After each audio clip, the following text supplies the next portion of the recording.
When a man hurts you, the first instinct is often to prove that you matter. You want him to see your tears, feel your pain, recognize your worth.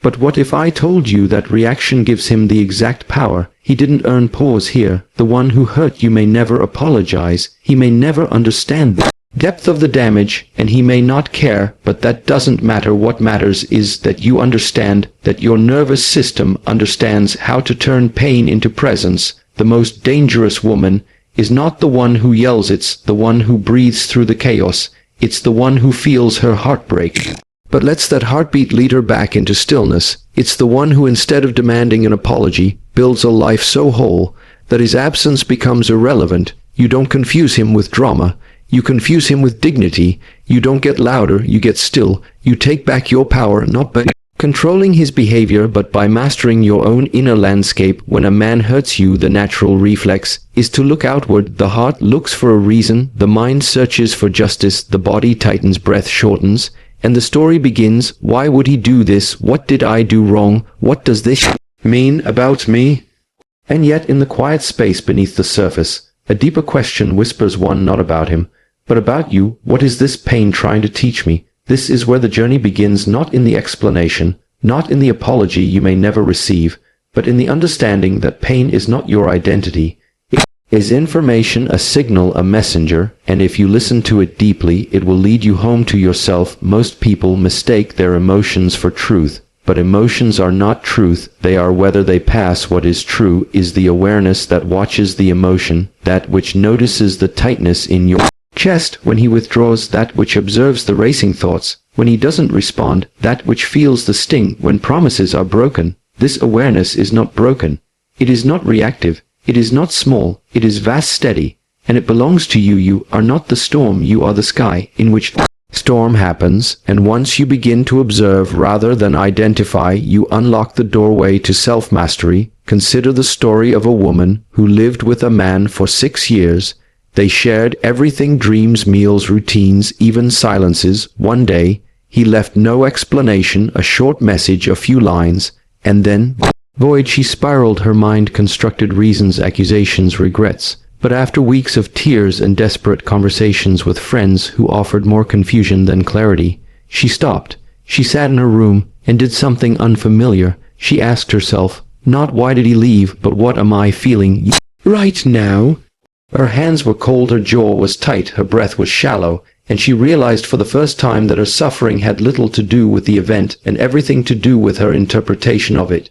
She began to observe when anger surged. She noticed it without acting. When sadness came, she let it rise and fall like a wave. She wrote, she walked, she breathed, and slowly the story unraveled. The pain became less of a wall and more of a window, one that allowed her to see her unmet needs, her overextensions, her silence in moments she should have spoken. The man's actions didn't disappear, but their power over her did. She had turned pain into presence. This is what it means to read the information of hurt, not wear it as your identity. Pain invites you into the nervous system, into your own biology. It is not something to fix, it is something to feel with intelligence. Neuroscience tells us that when we are emotionally triggered, the amygdala, the brain's alarm system, fires first. It activates the fight, flight, or freeze response. You want to run or fight or shut down. This is primal. But we are not only animals, we also have a prefrontal cortex, the seat of conscious choice, reflection, and executive function. The path of self-mastery begins when you pause long enough for this higher faculty to take the lead. It begins with the breath. Shallow breathing keeps you in survival mode. Deep diaphragmatic breathing sends a message of safety to the body. When you are hurt, breathe as if you are already safe, because safety cannot be outsourced. It must be generated from within. This breath is not a trick. It is not a quick fix. It is a declaration. I choose to remain with myself. Each breath, a signal to your body that no matter what someone else does, you will not abandon yourself. The one who hurt you may have walked away without remorse. He may even return with charm. But the real question is not about his remorse or his return. The real question is, have you come back to yourself? Can you sit with yourself without needing his validation to soothe the ache? This is the beginning of power, and it confuses him not because you intended to confuse him, but because he cannot locate the emotional script he expected. He anticipated tears, anger, explanations. He thought you would plead over explain, prove your value. Instead, you observe, you breathe, you rise slowly with steadiness. This is a different language. He does not speak fluently. The silence becomes his mirror, and that mirror shows him something he did not expect to see: a woman who does not need to be understood to know her worth. And so you continue not toward escape, but toward center. Most people withdraw from pain in order to run, but there is another kind of withdrawal, one that is sacred, one that is not escape, but a return to the present moment, return to the body, return to the self that was neglected in the pursuit of emotional rescue. This kind of withdrawal is not passive, it is a disciplined practice. It looks like stepping back from the need to explain yourself to someone committed to misunderstanding you. It looks like sitting alone, not as punishment, but as sanctuary. It looks like pulling your energy back from the scattered places it has been poured in to and letting it collect like morning dew on leaves of your soul. When you do this, you interrupt the cycle of emotional entanglement. You shift the dynamic. He expected you to lose yourself, to react, to try harder, to prove your value in the face of neglect. But you do the opposite. You return to your breath. You close your eyes. You allow the space between you to widen, not out of resentment, but out of reverence for your own peace. In this space, clarity is born. You begin to see that you were never supposed to convince someone to care. You were supposed to care for yourself so fully that another's inconsistency became irrelevant. And in that space, your nervous system begins to recalibrate. You are no longer addicted to the drama, the chase, the roller coaster. You step off the ride. You sit on solid ground. And from that place you look not outward, but inward. One woman shared her story after years of being in an emotionally distant relationship. Her partner would disappear emotionally for days, no texts, no words, no warmth, and then reappear expecting intimacy, closeness, conversation. Each time she tried to bridge the gap, she overcompensated, sent long messages, cooked favorite meals, asked questions. But she noticed something each time. She felt smaller, more invisible, so she tried something different. She didn't react. She didn't beg. She simply withdrew, not to punish him, but to find her own ground. She walked by the lake. She wrote poems to herself. She listened to music and moved her body freely. When he returned, expecting the usual effort, he found something different. Her absence of reaction disrupted the emotional loop. He was confused not by silence, but by sovereignty. This confusion is not manipulation. It is the natural byproduct of a woman choosing her center over his chaos. When you stop playing the role he's used to, when you don't cry on cue or spiral into self-blame, he is left with only one thing: himself. And often that's the most uncomfortable confrontation of all. Withdrawal to center also teaches you to listen to the subtle language of your own body. The body always speaks first, before the mind creates the story. The body offers signals: tightness in the chest, a clenched jaw, a flutter in the stomach. These are messages. When he hurts you, your body knows before your mind understands. Learn to listen instead of running from those sensations. Sit with them. Ask, what are you telling me? Let your body become your teacher, not your battleground. There is a phrase in Eastern tradition: return is the movement of the towel. It means all things must return to their source. The river returns to the ocean. The breath returns to the stillness, and the self, when wounded, must return to its own presence. This is not detachment, it is refinement. You are refining your attention. You are choosing what receives your energy. And you are remembering that the most powerful response is often not a reaction, but a return. He may notice, he may not. That is not the point. This journey is not about awakening his conscience, it is about awakening your own. And when you walk this path, you begin to see that you are not just healing from him. You are healing from years of believing that your worth had to be earned through pain. You are healing from the ancestral story of the woman who must give more, tolerate more, explain more. That story ends with you. You do not confuse him with anger. You confuse him with stillness. You confuse him by not needing to be chosen, because you have already chosen yourself. You confuse him by not showing up in the predictable emotional costume he expects, because you have dropped the performance and returned to the source of your power, your awareness. And so you continue to withdraw, not as retreat, but as return. You walk slowly, you breathe fully, you let your heart ache without rushing it away, you observe without labeling. And in that sacred space, the truth begins to rise. It does not shout, it does not demand, it simply arises, clear, steady, unshakable. You realize then that the most powerful women are not those who have never been hurt. They are the ones who have been hurt deeply, and still chose presence over performance, stillness over struggle, and awareness over reaction. They are the women who can sit in silence and not be swallowed by it because they have made peace their home, and they no longer chase clarity from others, they embody it. He expects your pain to scream. That's the emotional pattern he knows. In fact, many people grow used to relationships where love is expressed through volume, arguments, pleading, dramatic exits, and emotional storms. These become rituals, predictable responses to emotional injury. He does something hurtful, you respond, you send the long message, you raise your voice, you cry. He knows this language, it's comfortable in its discomfort. It creates a rhythm where chaos becomes connection, even if it is destructive. But when that rhythm is broken, not with a louder voice, but with quiet clarity, it changes everything. He doesn't know what to do with the silence that holds its own power. To master sacred non-reaction is not to suppress what you feel, it is to elevate how you respond. It is to recognize that just because someone invites you into chaos doesn't mean you have to accept the invitation. You can remain still, not out of fear, but out of inner stability. This stillness is not cold or passive, it is intelligent. It speaks louder than argument ever could. When someone tries to provoke you and you do not react, they are left facing their own behavior without your emotional energy cushioning it.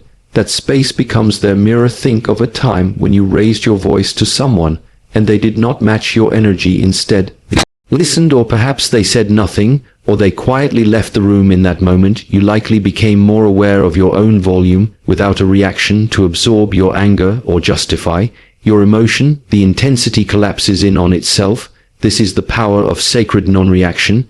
It holds up a mirror that forces others to see themselves clearly, not because you told them to, but because you didn't play along. There's a woman who shared her story after a difficult breakup.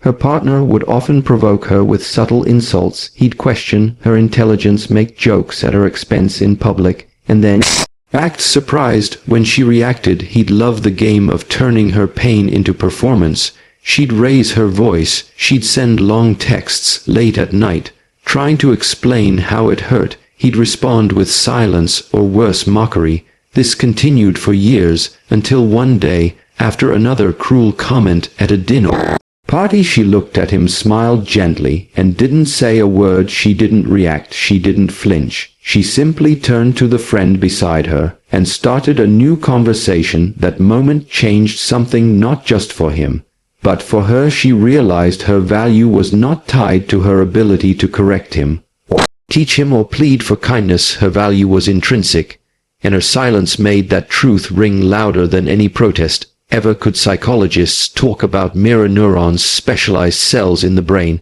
that respond not just to what we do, but to what we observe in others. These neurons are what allow us to empathize, imitate, and learn social behaviors, but they also create predictable patterns. When someone shouts, we instinctively raise our voice. When someone criticizes us, we defend. This is why arguments escalate. But when you break the mirror, when you respond with calm presence rather than reactive emotion, you short-circuit the expected behavior. His neurons fire, but they find no match. He is forced to adjust, and that adjustment can become the catalyst for change, or the space in which you realize you no longer need to be part of the dynamic at all. Non-reaction is not the same as disconnection. It is actually a deeper connection to yourself. It means you are so grounded in your inner world that the chaos of another doesn't sway you. You no longer need to prove your pain for it to be valid. You don't need to educate someone on why you deserve respect. You embody that respect through how you hold yourself, how you speak or don't, and where you place your energy. And this placement of energy leads naturally into the next insight: setting boundaries without explanation. For most of us, boundary setting is tangled with guilt, especially in romantic relationships. We think we owe people access to our time, our emotions, our softness, especially if we love them, especially if we once made ourselves available.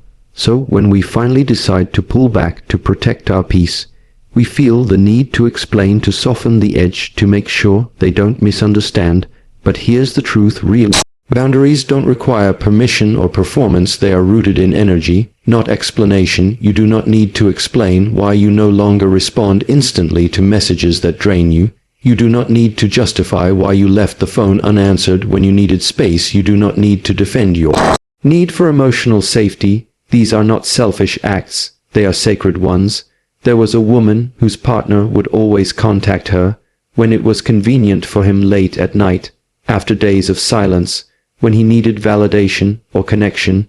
She'd answer every time, even when she was tired, even when she was hurt, even when she knew he wouldn't commit to anything consistent. She did it because she loved him. But slowly she realized that love is not meant to be a sacrifice of dignity. She began to pause, she let messages wait, she turned off her notifications before sleep. And the more she honored her own rhythm, the more his pattern was disrupted. At first he was confused, then he became reactive, but she stayed still. She was not punishing him, she was returning to herself. Energy speaks more clearly than words when you stop being emotionally available to someone who only shows up to take the message. Clear. Your silence becomes the boundary, your absence becomes the answer. You do not need to argue for your worth. Your energy teaches what your words never could. Energetic boundaries are like invisible fences. They're not made of steel, but of self-respect. You know where you end, where another begins, and you no longer allow others to cross that line just because they're used to you being open. You become more selective with your attention, your time, your presence, not from bitterness, but from wisdom. You understand that just because someone wants you doesn't mean they deserve you. Just because someone reaches out doesn't mean you must respond. And this confuses him because he was used to access, he was used to availability. He knew he could hurt you and still reach you. But now there's space, there's stillness, there's a woman who no longer plays the emotional game, and that change in energy speaks volumes. It reflects a shift. He did not expect a shift from needing to be chosen to choosing yourself. This is the beauty of non-explanation. It forces clarity. When you explain less, people must observe more. They must pay attention to your actions, your absence, your changed rhythm. And that's when the truth becomes visible. Either they rise to meet you, or they reveal that they were never willing to walk beside you. In truth, energy is currency. Emotional attention is fuel. Every time you send a message, every time you pour into someone who drains you, you spend that energy. The question is, what are you buying? Are you buying clarity, growth, reciprocity? Or are you buying more of the same confusion, more of the same cycle? When you set energetic boundaries, you become aware of the cost. You begin to ask, is this conversation expanding me or exhausting me? Is this interaction building trust or borrowing against my peace? And when the answer becomes clear, your response becomes effortless. You don't react, you don't defend, you simply shift your energy, you redirect it. And that redirection becomes the most powerful form of communication. There's a quote that says, no response is a response. And it's a powerful one. Silence doesn't mean absence, it means precision. You are no longer throwing your energy into the void, hoping it will be returned. You are investing it inward, into your routines, into your practices, into your peace. One woman chose to take a week off her phone after a particularly painful exchange with her partner. She didn't announce it. She didn't ask permission. She simply chose silence. During that time she journaled. She cooked meals with care. She walked barefoot on the earth. She met with a friend and didn't talk about the relationship at all. When she returned, she found dozens of messages from him, some apologetic, some confused, some angry, but none of them mattered anymore, because she had remembered what it felt like to be whole, and that feeling became her new boundary. You confuse him not by playing games, but by refusing to play the old ones. You don't set boundaries to punish, you set them to protect the space in which your healing unfolds. You stop explaining, because your energy already tells the story, and in that quiet, something powerful begins to happen. You feel yourself return bit by bit, breath by breath. You are no longer orbiting someone else's inconsistency. You are standing in your own light, and in that light, you no longer chase clarity, you become it. There is a quiet moment after the storm has passed, when the shouting stops and the silence arrives. It is in that moment between the ache in your chest and the breath you finally take. The choice presents itself. You have been hurt. You have been ignored, betrayed, misunderstood, or left behind. The pain is not imagined. It is real. You feel it in the body like a heaviness that doesn't have a name. But what happens next will not be determined by what he did. It will be shaped by what you choose to do with the pain. Whether it buries you in bitterness or initiates you into deeper awareness is no longer in his hands, it's in yours. This is where transformation begins, not by denying the hurt, but by alchemizing it. To alchemize pain is not to pretend it didn't happen. It is to hold it in Your hands look it in the eye and ask it what it has come to teach you. Emotional wounds are not evidence of weakness, they are messengers of misalignment. When someone hurts you, especially someone you trusted or loved, it exposes not just the pain of their action, but the gap between your inner truth and outer reality. That gap is the ground where transformation is possible, but only if you are willing to stay there, to breathe there, to listen. In ancient traditions, alchemy was the mystical science of turning base metals into gold, but the deeper teaching was never about physical transformation. It was about internal evolution, taking something dense, heavy, seemingly worthless, like betrayal, disappointment, abandonment, and refining it through presence, patience, and self-awareness until it reveals something luminous and strong. When a man hurts you and you do not rush to retaliate or numb the pain, but instead enter into your own body with compassion and stillness, you are engaging in this sacred process. You are not just reacting, you are refining. Pain is a portal, and yet most people run from it. The mind rushes to distraction, the heart wants revenge or validation, but the body, if listened to, invites you to sit, to feel, to let the ache speak, because in that speaking, something is trying to be released, something long suppressed, perhaps even before this man ever entered your life. Hurt doesn't always begin with the person who triggered it. Often it echoes older patterns: a father who didn't show up, a mother who never said "I see you," a lifetime of being told you are too much, too needy, too emotional. So when he ignores your message, or chooses another, or dismisses your truth, it hurts more than it should, not because you are broken, but because this is a wound being touched that never fully healed, and that is why this moment is sacred. You are not just healing from him, you are healing from everything he reawakened in you. And healing does not mean erasing, it means integrating. It means letting yourself fully feel the sorrow, the grief, the disillusionment, not to drown in them, but to understand what they have come to teach you. A woman once described the aftermath of betrayal like walking barefoot on glass. Every step felt like pain. She could barely function. Every part of her wanted to call him, to scream, to beg for answers. But instead she made a different choice each morning. She woke up and wrote down one sensation in her body, not thoughts, just sensations. Throat tight, chest heavy, legs numb. She didn't try to interpret or fix it. She just observed. Slowly a pattern emerged. She realized her body had been holding tension long before the betrayal. She had been ignoring herself for years, pleasing, performing, prioritizing his moods over her own intuition. The betrayal hurt, but it also revealed, it showed her how far she had drifted from herself. So she began the return, not with grand gestures, but with rituals: a slow morning, a gentle walk, a breath before replying to messages. She started singing again, something she hadn't done in years. She didn't do these things to be productive or to prove her healing. She did them because they made her feel alive, and that returning to herself became the alchemy. The pain had not disappeared, but it had changed shape. It was no longer a chain, it was a compass. There is a teaching in Eastern philosophy that says the obstacle is the path, meaning what you resist most is often the very thing that will lead you to freedom. If you move through it with presence, pain is the doorway, but only if you stop trying to escape it, only if you listen to its wisdom. The mind will try to tell stories: you weren't enough, he never loved you, this always happens to you. These are not truths, they are echoes of past conditioning. You do not have to believe every thought your mind produces, especially not when it is flooded with hurt. Instead, return to the body, to the breath, to the present. Ask what is happening. No, not what he said, not what you fear, but what is real in this moment. Perhaps a pulse in your temple, perhaps a tear on your cheek. These are the truths that matter. From the perspective of neuroscience, we know that emotional pain activates the same regions in the brain. Physical pain, the brain doesn't distinguish between a broken bone and a broken heart. But here's the key: the brain also has neuroplasticity, the ability to change, to rewire, and one of the most effective ways to begin that rewiring is through deliberate, repeated practice of self-awareness. Not bypass the pain, but to reframe it. Every time you sit with your sadness, instead of texting him for closure, you strengthen the circuits of emotional regulation. Every time you name your feeling instead of numbing it, you build resilience. You are not waiting for him to come back. You are teaching your own nervous system how to stand alone with strength.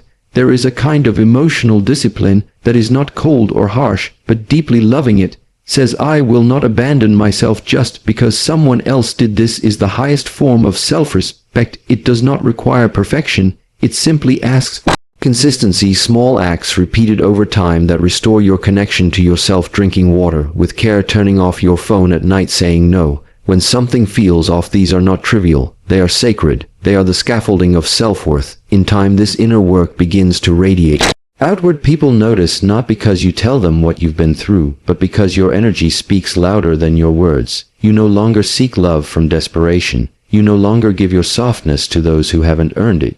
You walk differently, you speak differently, not because you're guarded, but because you are grounded. One of the most powerful things you can do after being hurt is to turn that hurt into practice, not performative practice, but embodied, private, meaningful rituals that deepen your connection to life. Read poetry, dance in your living room, learn to cook a meal you love, go for a walk without your phone, sit in silence. Let your pain become the reason you return to yourself, not to punish him, but to honor the parts of you that were lost while loving someone who did not see your full light.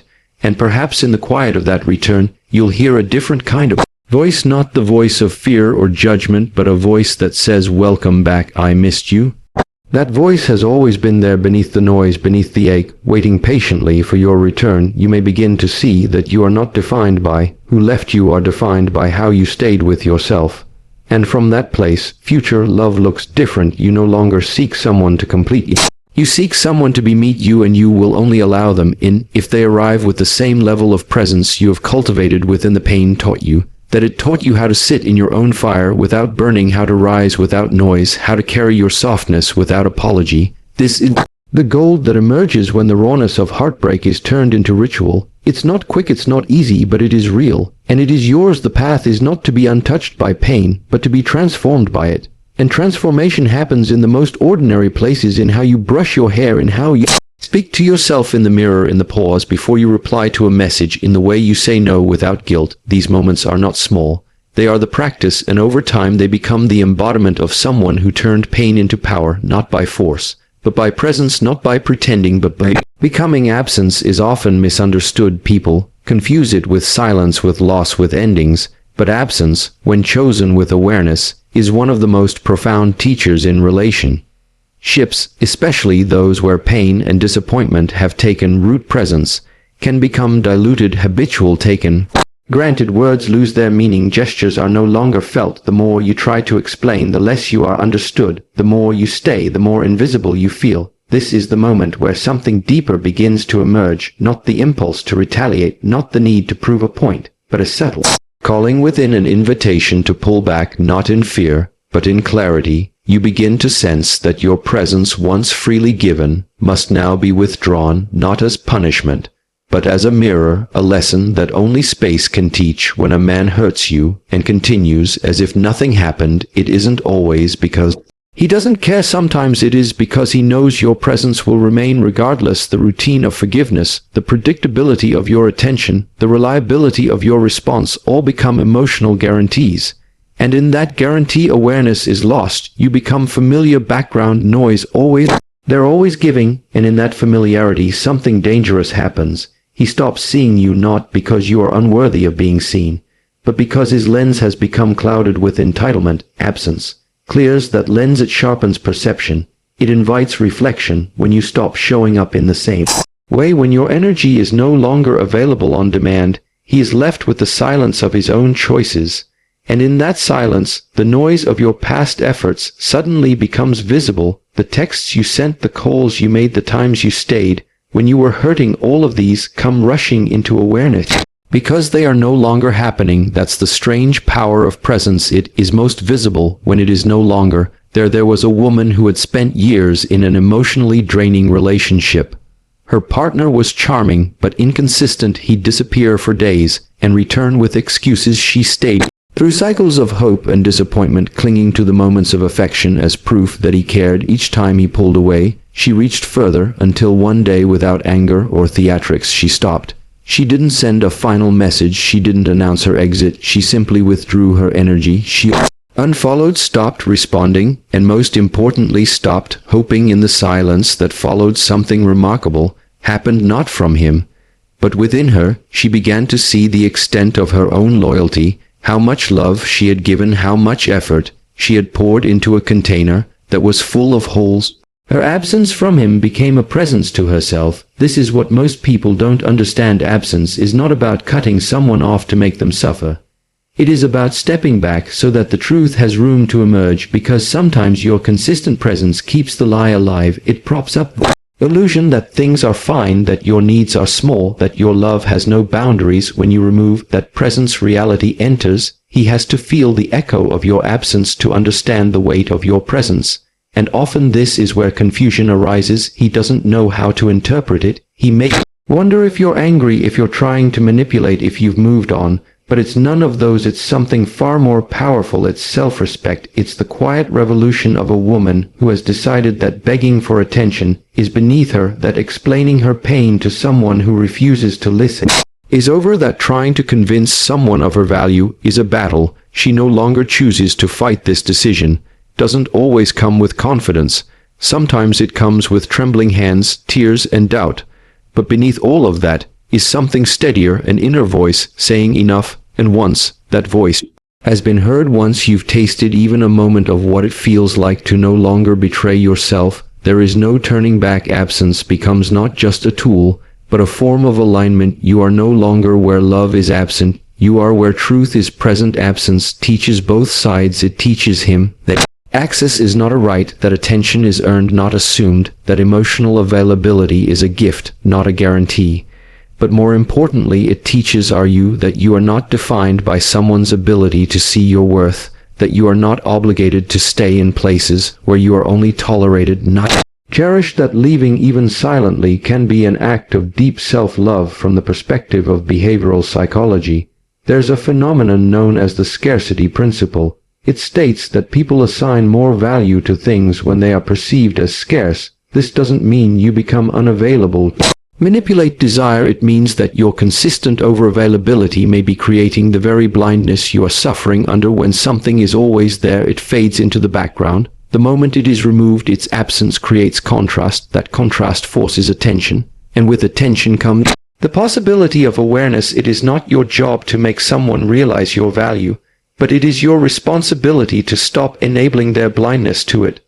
A woman once described how she used to argue endlessly with her partner. Whenever he pulled away emotionally, she'd chase with words long messages, emotional outbursts, desperate attempts to be heard. But one day, during yet another argument, she simply stopped mid-sentence, not out of defeat, but from a sudden wave of clarity. She looked at him and realized he wasn't listening. He was defending, protecting his ego, not absorbing her heart. That night, she didn't try again. She went home, she sat in silence, and she decided to speak no more, not because she didn't care, but because she did, and because she knew that continuing to beg for empathy was eroding her spirit. In the days that followed, her silence was deafening. He reached out, apologized, asked questions, but she had already shifted, not in anger, but in truth. She had realized that when your words fall on deaf ears long enough, the most powerful thing you can do is stop speaking. Let silence say what words cannot. Let absence carry the message that love without respect is not love at all. Absence doesn't always lead to reconciliation. Sometimes it confirms what was already true, that he was never really there to begin with. But even that realization is a gift, because clarity, even when painful, is more loving than confusion. It frees you. It lets you mourn the truth instead of clinging to the illusion. And from that morning you rise not as a woman who was left, but as a woman who returned to herself. There's a quiet story told in many cultures of the woman who disappears into the mountains after heartbreak. She doesn't go to hide, she goes to remember. She builds a fire, she sings to trees, she lets her tears fall into the soil. And with each passing day she becomes lighter, stronger, not because the pain left her, but because she made space for it. She didn't distract, she didn't beg, she didn't chase. She allowed herself to become absent from the world that had ignored her, so she could become fully present with the one within her. When she returns, she is different, grounded, unshakable, and those who once overlooked her see her anew, not because she has changed her hair or her clothes, but because she now carries the quiet power of someone who has been to the depths and did not drown. Absence has always been part of transformation. Nature shows us this. The tree loses its leaves in winter, Not because it is dying, but because it is preparing for deeper growth. The caterpillar retreats into the cocoon, becoming formless before emerging anew. You too are allowed to step back, to become quiet, to stop reaching, not as an ending, but as a preparation, so that when you rise again, it is not as someone trying to be seen, but as someone who no longer needs to be letting someone feel. Your absence doesn't mean you stop caring. It means you start caring differently. You care enough to stop showing up where you are not received with reverence. You care enough to stop trying to fix what someone else keeps breaking. You care enough to protect the parts of you that love deeply, so they are not handed over to someone who uses them without care. And if he reaches out in that absence, confused, remorseful, reactive, that too is a lesson, not in whether he comes back, but in how you respond. Do you return to old patterns, or do you remain rooted in your new clarity? Do you mistake attention for love, or do you discern the difference between guilt and growth? These are not questions you answer with your mind, but with your body. Your nervous system knows when it tightens, when it contracts. It is speaking. When it relaxes, when it feels spacious, it is guiding. Listen to that wisdom. Let it be your compass, especially when his words seem familiar, but your body knows better. And as you walk forward, carrying both the pain and the lessons, know this: your absence was not just a reaction. It was a declaration, a statement that says, I am no longer available for anything less than truth. You didn't leave to hurt him, you left to heal you. And that healing, in its quiet, patient unfolding, becomes the most powerful presence of all. When a man hurts you, the instinct may be to fight, to fix, to prove your worth through noise, reaction, and effort. But the deeper path, the wiser path, is not paved with argument or emotional sacrifice. It begins with stillness, withdrawal, not to escape, but to return to yourself. It is through sacred silence, refined energy, and the courageous of choosing your own peace, that you truly take back your power. You confuse him not by retaliation, but by no longer participating in a dynamic that drains your spirit. You shift not to punish, but to preserve. You stop speaking, not because you have nothing to say, but because your silence finally speaks the truth he refused to hear. You walk away, not because you are weak, but because you've remembered your strength. Pain is no longer your prison, it becomes your portal. Your clarity is no longer conditional, it is your compass. And love is no longer something you chase, it is something you embody. This journey isn't about him. It never was. It's about how deeply you are willing to return to the one person who can never leave you.